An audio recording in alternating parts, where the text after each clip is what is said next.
La chronique économique. Une présentation des services financiers Raymond Sanson, 118 Avenue de la Gare, Montmagny, 418-288-3583. Il est là, il est toujours avec nous le lundi matin pour nous présenter. Oups! C'est ce qu'on appelle faire ça en direct? Yes! Hein? Ouais. Là, c'est à point prêt. Oui, hein? Bon, c'est pas grave. On vous passera la salle de maquillage la semaine prochaine. Une autre fois. Ah, Raymond Sanson, bonjour. Bonjour, bon matin. Ça va bien? Oui, très bien. Raymond, le 23 juin, ce sera un vote extrêmement important pour l'Union européenne. C'est ce qu'on appelle le Brexit. Tu vas nous expliquer c'est quoi. Mais ce matin, je voyais sur les réseaux de télévision que ça chamboule et ça stresse un peu nos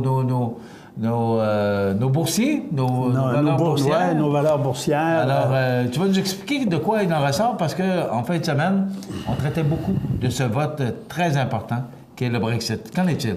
Bien, c'est d'abord, le Brexit, c'est simplement le fait que la Grande-Bretagne retrouverait son indépendance face à l'Union européenne. C'est juste ça. On a connu ça, c'est juste ça, mais c'est tout ça. Ouais. Parce qu'il ne faut pas oublier que la Grande-Bretagne a une influence énorme sur l'économie européenne à cause de la force de sa livre sterling, de son économie, effectivement, parce qu'ils s'en tirent quand même relativement bien à cause des propriétés qu'ils ont à travers le monde, c'est sûr, au niveau de la Grande-Bretagne.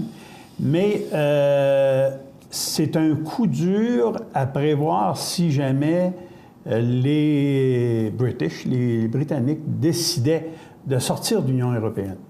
Est-ce que c'est un peu un référendum comme on a déjà vécu au Québec? C'est à peu près ça. OK. C'est à peu près ça. C'est comme si le Québec voulait se retirer du Canada. Exact. Là, sauf que là, c'est la Grande-Bretagne, même Okay. s'ils n'ont jamais fait partie de la monnaie européenne, l'euro, et parce qu'ils ont toujours gardé leur indépendance face à leur devise, il reste que, en faisant partie de l'Union européenne, ils participaient aux décisions de l'Union européenne, aux décisions économiques de l'Union européenne, aux décisions aussi financières des grandes banques centrales.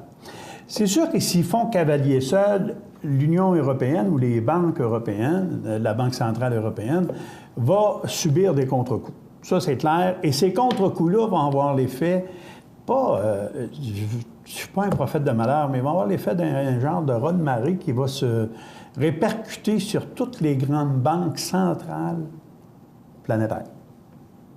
Okay? Que ce soit la Chine, que ce soit le Japon, que ce soit les États-Unis, la Fed Bank aux États-Unis et celle du Canada.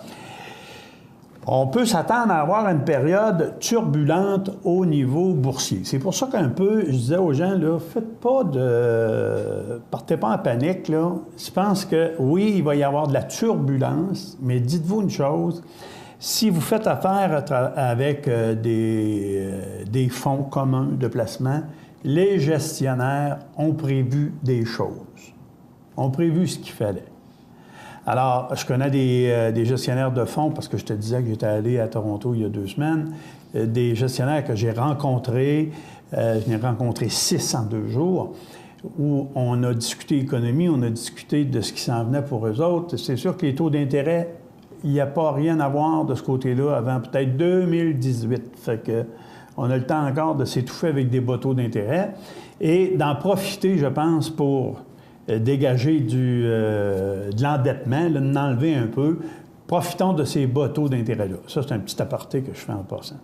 Et les gestionnaires ont prévu ce qu'il faut dans le sens que eux autres, là, ce qu'ils ont fait, les moves qui avaient à être faits, ils sont réalisés à l'heure actuelle. OK? On a commencé à sentir la crainte. Tu vois, le vote n'a pas eu lieu encore. Et aux États-Unis, les bourses, le Dow Jones est en baisse, le TSX est en baisse, c'est au Canada. On a fini à Toronto en baisse. Mais ça c'est ce qu'on appelle les indices. Ça ne veut pas dire que les gestionnaires de fonds ont fait la même chose. Ça veut simplement dire que plus ton gestionnaire va être performant, plus il va avoir prédit, non pas le résultat du vote, il va avoir prédit cette turbulence-là qu'on a à vivre. Donc, il il a mis des... comment je te dirais ça? Comme un bon petit renard qui nous volait nos balles de golf sur le terrain, là. Il a mis des billes à l'abri pour pouvoir justement profiter d'occasions d'achat qui vont se présenter. Moi, la question qui me vient à l'esprit tout de suite, c'est est-ce que c'est bon ou c'est pas bon? D'abord, avec la jeune femme, la jeune députée qui a été assassinée, incroyable mais vrai, là, on dit que le vote est 3 en faveur du non pour l'instant. C'est pas beaucoup, 3 Non, 3 mais on l'a vu, mais ça prend un vote. Oui. Bon. Et c'est sûr que ce qui est souhaitable, souhaité et désiré par tout le monde, c'est que la Grande-Bretagne reste dans l'Union européenne. Ça, je pense qu'il faut comprendre ça. C'est les peuples, les pays aujourd'hui, avec les économies qu'on a, qui sont mondialisées, on ne peut plus se permettre de faire cavalier seul tout le temps. Parce qu'on a besoin de tout le monde. Alors ça, c'est mon opinion, là. Mais on a besoin de tout le monde et c'est impensable qu'on puisse faire nos affaires tout seul dans notre cour puis se foutre des autres. C'est pas vrai.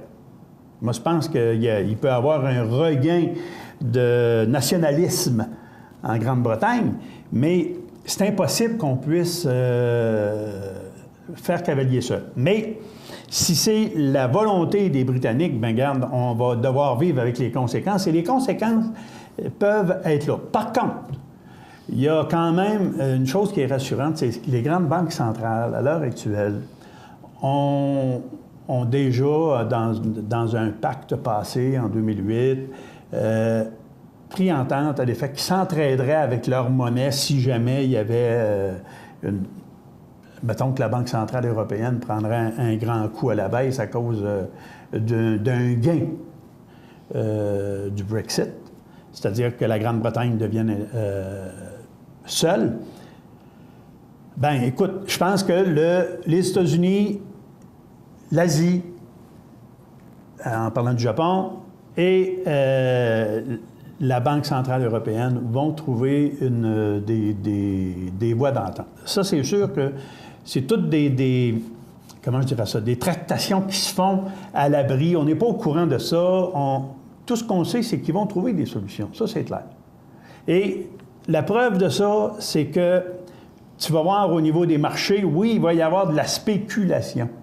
C'est ça qui est triste dans les marchés boursiers. C'est qu'on spécule beaucoup. Puis là, on est en train de dire que le oui va gagner, le non va gagner. Et chaque bourse va prendre ses décisions, ou chacun des investisseurs, je devrais dire, va prendre des décisions en fonction de ça. Alors qu'on ne connaît pas le résultat. Il n'y a pas de boule de cristal sur notre table ce matin, comme tu peux voir. Et j'en ai pas, moi non plus. Puis je pense pas qu'on puisse faire autrement que dire aux gens, restez à l'écoute. Si vous avez fait un bon profil dans vos placements, vous vous en êtes bien tiré à date. Je disais ce matin, la Bourse canadienne a quand même réussi à livrer sa marchandise au niveau de fonds d'action qui versent des dividendes. Il reste quelques secondes. Ce que j'entends, là, c'est qu'il ne faut pas rien déplacer cette semaine. Il ne faut pas, dans un sens ou dans l'autre, même si les sondages indiquent que plus que la Grande-Bretagne pourrait se retirer de l'Union européenne, il ne faut pas bouger. Non, moi, c'est ce que tu comprends, Michel. Puis on va laisser travailler les stratèges. Les stratèges, c'est les gens à qui on a confié nos épargnes. C'est là qu'on va voir comment ils s'en tirent. Moi, j'ai des stratèges, des gestionnaires en fonds qui sont à presque 40 liquides ou cash, si tu veux. Ça veut dire qu'ils sont prêts, eux autres. Ils s'attendent à ce qu'il va se passer quelque chose. Puis, ils gardent l'argent dans le coffre, prêts à agir quand viendra le moment. Il y aura toujours des opportunités pour les bons gestionnaires de fonds qui vont s'assurer d'aller chercher quelque chose. Donc, bougez rien à vos affaires pour l'instant, ça ne donne rien.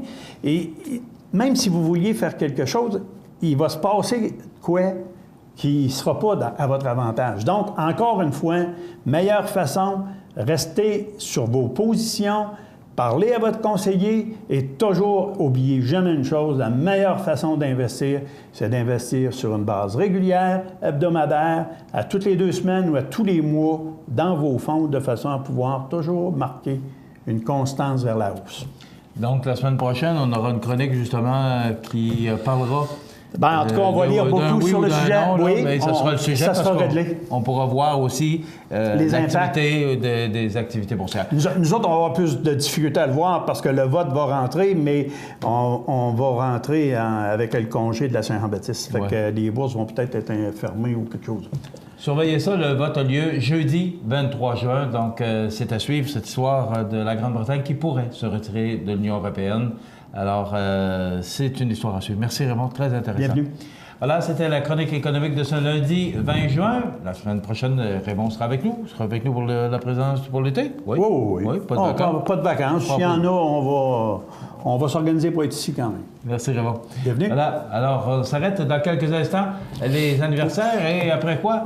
Eh bien, c'est Rénal Ouellette qui vient nous parler du Carrefour mondial de l'accordéon. Il a hâte de s'en aller. Là. Non, je voulais lui laisser la place. Il vient de surveiller l'activité économique. On s'arrête.